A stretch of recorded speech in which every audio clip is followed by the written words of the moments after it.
अवधूत चिंतन श्री गुरुदेव दत्त श्री स्वामी समर्थ। तुम्हा सर्वांचं आपल्या स्वामी शक्ती या चॅनलमध्ये मनापासून स्वागत आहे। स्वामी तुम्हा सर्वांच्या सर्व चांगल्या इच्छा पूर्ण करोत एवढीच स्वामींच्या चरणी प्रार्थना करते आणि आपल्या आजच्या नवीन आणि सुंदर व्हिडिओला पुन्हा एकदा नव्याने सुरुवात करते। फक्त बघा, उद्या 8 मे बुधवार अत्यंत महत्त्वाचा आणि सर्वात मोठा दिवस, कारण उद्या आहे दर्श अमावस्या। अमावस्येची जी सुरुवात आहे ही आज 11:30 पासून सुरू झालेली आहे, तर उद्या 8:30 पर्यंत ही अमावस्या असणार आहे। मात्र आपल्या हिंदू शास्त्रानुसार किंवा आपल्या धार्मिक शास्त्रानुसार जी ही तिथी उदय तिथीपासून असते, तर तीच तिथी उपाय आणि सेवा करण्यासाठी गृहीत धरली जाते। म्हणजे आज 11:30 पासून जरी अमावस्या सुरू झालेली असली तरी उद्या ही जी अमावस्या आहे ती सूर्याने पाहिलेली आहे, आणि जी अमावस्या पौर्णिमा सूर्याने पाहिलेली असते ना, तर उपाय आणि सेवा करण्यासाठी तोच दिवस गृहीत धरला जातो। म्हणजे उद्याचा दिवस आपल्याला उपाय आणि सेवा करण्यासाठी गृहीत धरायचा आहे, कारण आज 11:30 पासून सुरू झालेली जी अमावस्या आहे ती उद्या 8:30 म्हणजे 8:45 पर्यंत ही अमावस्या असणार आहे। म्हणजे ही अमावस्या सूर्याने पाहिलेली आहे, त्यामुळे अमावस्येच्या ज्या सेवा आणि उपाय करायचे हे सगळं काही तुम्हाला उद्याच्याच दिवशी करायचं आहे। बघा, आजच्या व्हिडिओमध्ये मी तुम्हाला याच अमावस्येच्या काही विशेष महत्त्वाच्या गोष्टी सांगणार आहे। अमावस्येच्या दिवशी कुठल्या भाज्या खाणं वर्ज्य आहे, किंवा अमावस्येच्या दिवशी कुठल्या गोष्टी आपल्याला आपल्या घराबाहेरील किंवा शेजारी पाजारी जी लोक आहेत त्यांना देणं वर्ज्य आहे, हे सगळं काही मी तुम्हाला आजच्या व्हिडिओमध्ये सांगणार आहे। बघा, अमावस्येची जी तिथी आहे ती माता लक्ष्मीसाठी समर्पित आहे, त्यामुळे या दिवशी माता लक्ष्मीला प्रसन्न करण्यासाठी, घरात बरकत आणण्यासाठी तुम्ही जे काही उपाय कराल ते सगळेच उपाय हे अत्यंत प्रभावी असतात।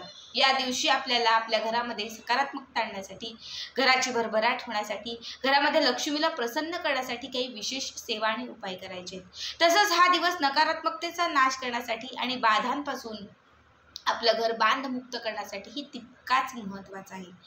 बघा, अमावस्येचा जो दिवस आहे हा लक्ष्मीवर्धक असल्याने, म्हणजे लक्ष्मीला प्रसन्न करणारा असल्याने, ज्या गोष्टी लक्ष्मीला प्रिय आहेत त्याच गोष्टी आपल्याला या दिवशी घरात करायच्या असतात। ज्या गोष्टी लक्ष्मीला प्रिय नसतात त्या गोष्टी या दिवशी आपल्याला चुकूनही घरात करायच्या नसतात, नाहीतर वर्षभर आपल्याला या गोष्टींचे काही दोष लागतात आणि त्याचे परिणाम आपल्याला पुढे भोगावे लागतात। मग घराला दोष लागतो, घरातल्या सगळ्या सदस्यांना दोष लागतो, कामांमध्ये अडथळे येतात, प्रत्येक गोष्टीत विघ्न येतात, सतत संकटे आपली मागे लागतात। बघा, सगळ्यात पहिली मी गोष्ट सांगेल की अमावस्येच्या दिवशी चुकूनही काळ्या रंगाचे वस्त्र परिधान करायचे नाही। अमावस्येच्या दिवशी काळा रंग जो आहे, या काळ्या रंगाचे कुठलेही वस्त्र असतील, अगदी महिलांच्या साड्या असतील, लहान मुलांचे कपडे असतील, तर हे कपडे आपल्याला या दिवशी परिधान करायचे नसतात। माता लक्ष्मीचा सर्वात नावडता रंग असेल तर तो म्हणजे काळा आहे। काळा रंग हा माता लक्ष्मीच्या कुठल्याही सेवेत चालत नाही, आणि उद्या अमावस्या आहे, लक्ष्मीला प्रसन्न करणारा दिवस आहे, त्यामुळे चुकूनही या दिवशी आपल्याला काळ्या रंगाचे वस्त्र परिधान करायचे नाहीत। बऱ्याच लोकांचा गैरसमज असतात आणि मुद्दामहून अमावस्या आली की ते काळ्या रंगाचे वस्त्र परिधान करतात, नकारात्मकतेचा नाश म्हणून काळ्या रंगाचे वस्त्र परिधान करतात, पण याचे चुकीचे किंवा उलट परिणाम भोगावे लागतात। ठीक आहे, त्याच्यानंतरची दुसरी गोष्ट बघा, अमावस्येच्या दिवशी तुमच्या घराच्या आजूबाजूला कुणीही असेल आणि ते जर तुमच्याकडे मीठ मागायला येत असेल, साखर मागायला येत असेल, तर या दोनही गोष्टी तुम्हाला चुकूनही या दिवशी त्यांना द्यायच्या नाहीत। मीठ हे माता लक्ष्मीशी संबंधित आहे, साखर ही शुक्र ग्रहाशी निगडीत आहे। जेव्हा तुम्ही अमावस्या तिथीला त्या व्यक्तीला मीठ देता तेव्हा घरातली लक्ष्मी तुम्ही त्या व्यक्तीच्या घरामध्ये पाठवता। मग आपल्या घरातली लक्ष्मी जर त्या व्यक्तीच्या घरामध्ये निघून गेली तर घरात कधीच सुख राहणार नाही, घरात पैसा राहणार नाही, घरात बरकत राहणार नाही, घरात येईल ते फक्त दारिद्र्य। बरेच लोक असं मुद्दामहून करतात, ज्यांना हे माहिती आहे ते मुद्दामहून दुसऱ्याच्या घरात जाऊन मीठ मागतात, ते मीठ घरी आणतात, कारण दुसऱ्याची लक्ष्मी घरी आणतात, आणि आपल्याला या गोष्टी माहिती नसतात, आपण सहज त्यांना देतो। तसंच साखर, बघा, साखरेचा संबंध हा शुक्र ग्रहाशी निगडीत आहे। जेव्हा तुम्ही अमावस्येच्या दिवशी तुमच्या घरातून एक मूठभर, किती किंचित पण साखर दुसऱ्याला दिली ना, तर तुमचा शुक्र तुम्ही खराब करत आहात, आणि एकदा का शुक्र ग्रह खराब झाला ना तर भौतिक सुख, समाधान, ऐश्वर्य, पैसा सगळं काही समाप्त होत जाते। म्हणून या दोन गोष्टी चुकूनही कुणाला द्यायच्या नाहीत। त्याच्यानंतरची तिसरी गोष्ट म्हणजे बघा, बरीचशी लोक अमावस्या तिथीचा चुकीचा वापर करतात, ज्याला आपण करणीबाधा, जादूटोणा किंवा अशा तांत्रिक बाधा म्हणतो।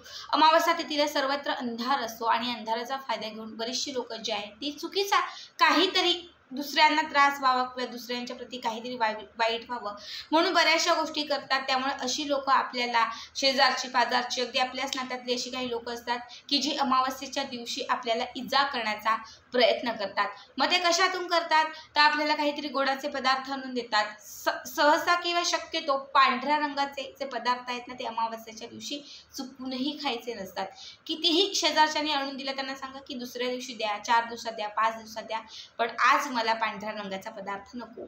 मग ते नारळाचा म्हणजे खोबरं आपण ज्याला म्हणतो, नारळाचं खोबरं असू शकतं, पांढऱ्या रंगाची खीर असू शकते, पांढऱ्या रंगाचं फळ असू शकतं, पांढऱ्या रंगाचे शेवया असू शकतात।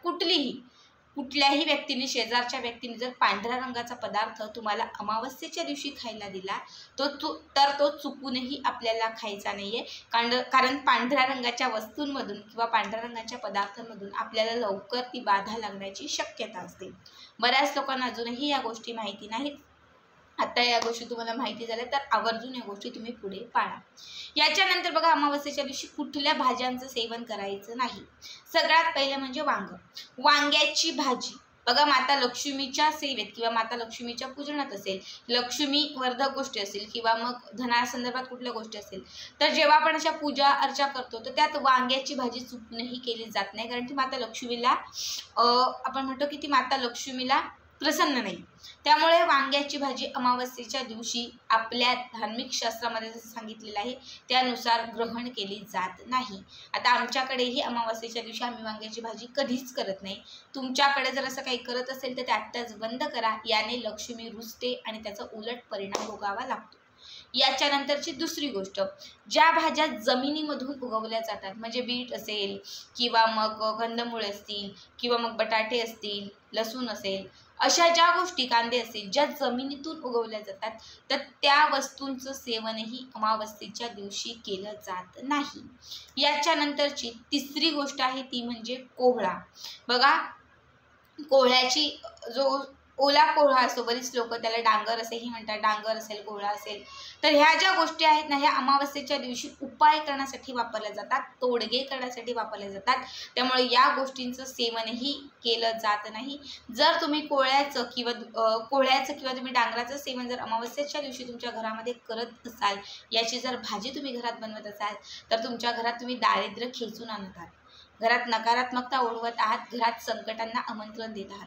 जर असं काही तुमच्या घरामध्ये घडत असेल तर ते आत्ताच बंद करा। ह्या ज्या भाज्या आहेत या भाज्या या दिवशी वर्ज्य आहेत। अत्यंत साध्या सोप्या गोष्टी आहेत। या गोष्टी जर तुम्ही अमावस्येच्या दिवशी पाळल्यात तर नक्कीच पुढे खूप चांगलं आहे, पुढे सगळं चांगलं होणार आहे। जर या गोष्टी तुम्ही पाळल्या नाहीत, यातील एक जरी चूक तुमच्याकडून झाली तर पुढे त्याचा भरपूर दोष आपल्याला लागतो आणि बऱ्याचशा चुकीच्या गोष्टी आपल्याला सहन कराव्या लागतात। अत्यंत साधी सोपी माहिती होती। तर आजचा हा व्हिडिओ, आजची माहिती कशी वाटली कमेंट करा आणि पुढचे व्हिडिओ पाहण्यासाठी चॅनलला सबस्क्राईब करा।